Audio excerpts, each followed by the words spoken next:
CBSE 10ാം ക്ലാസ്സിന്റെ board എക്സാമിന് ഏറ്റവും കൂടുതൽ റിപ്പീറ്റ് ചെയ്ത് ചോദിക്കുന്ന ഒരു ക്വസ്റ്റ്യൻ ആണിത്. 3 മാർക്കിനും 4 മാർക്കിനൊക്കെ എപ്പോഴും ചോദിക്കാറുണ്ട്. ഇതെങ്ങനെയാണ് നമുക്കൊന്ന് സോൾവ് ചെയ്യാൻ നോക്കിയാലോ.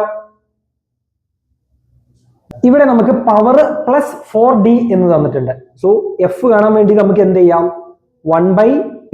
So that should be 1 plus 4 0.25 metre എന്ന് വരും. ഇതിനെ നമുക്ക് എന്ത് ചെയ്യാം, 25 സെന്റിമീറ്റർ എന്ന് വിളിക്കാം. So this will be plus 25 centimetre. ഇത് പ്ലസ് ആയതുകൊണ്ട് തന്നെ കോൺവെക്സ് ലെൻസ് ആണ്. സോ അതിന്റെ ഫിഗർ നമുക്കൊന്നും എന്ത് ചെയ്യാം, ഇവിടെ വരക്കാം.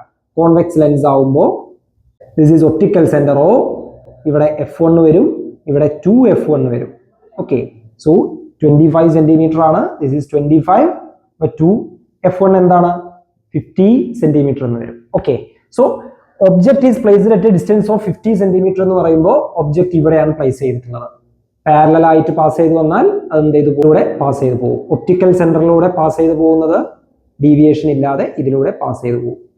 ലെൻസ് ഫോർമുല നമുക്കറിയാം, 1/v minus 1/u equal to 1/f. So നമുക്ക് എന്ത് ചെയ്യാം, അത് അപ്ലൈ ചെയ്യാം. ഇവിടെ u is equal to -50 centimetre ആണ്. ലെഫ്റ്റിലോട്ടാണ് ഒബ്ജക്ട് വെച്ചിട്ടുള്ളത്. v ആണ് നമുക്ക് അറിഞ്ഞുകൂടാത്തത്. f നമുക്ക് പ്ലസ് 25 സെന്റിമീറ്റർ എന്നും പറയാം. So 1/v minus 1/-50 is equal to 1/25. So 1/v minus and minus plus വരും, പ്ലസ് 1/50 ഈക്വൽ ടു 1/25.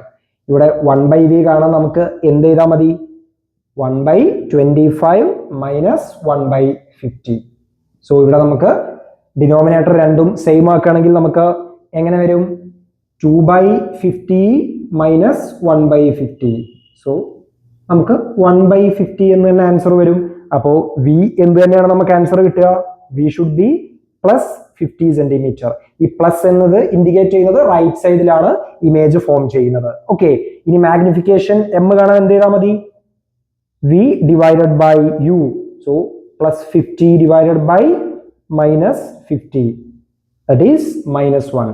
സോ ഈ -1 ഇൻഡിക്കേറ്റ് ചെയ്യുന്നത് സെയിം സൈസ് ആണ്, പക്ഷേ ഈ നെഗറ്റീവ് സൈൻ കൊണ്ട് ഇമേജ് ഇൻവേർട്ടഡ് ആയിട്ടാണ് ഇവിടെ ഫോം ചെയ്യുന്നത്. സോ ഈ ആൻസർ എല്ലാവർക്കും ക്ലിയർ ആണല്ലോ.